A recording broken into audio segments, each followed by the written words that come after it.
Gewoon vrienden van Oerol hebben kritiek op de plannen van de organisatie om te verjongen. Ze vinden dat het festival dus net mooier wordt. Een van hen is Jan Tjallema van Ljouwert. We hebben een kilometer fiets van onze campinghal. We moesten het zeker aan de kant omdat de 3 of 4 jonge mensen naast komen aan hun telefoon in gaan fietsen. En dan kan de ouders niet meer aan de kant. De fietsen wel achter elkaar. Maar we dan heen niet. Tot de berm of zat door de Isselmaar? Wat is de bedoeling? De vereniging Vrienden van Oerol binnen maar haar financiële stiepe de wichtigste sponsor van het festival. Nevens Tjallema zal jonger publiek nooit zo volle yield op het kleed brengen. Ik vind het een belachelijke regeling en ik ben absoluut van plan om binnen kwart naar West te gaan en in mijn auto melden als lid.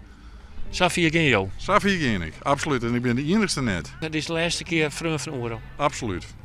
Ja, ze staat het mooi. Maar als het jaren de secretaris is, kan je nooit crossen. Lid nummer zo'n jongen, zo'n 8.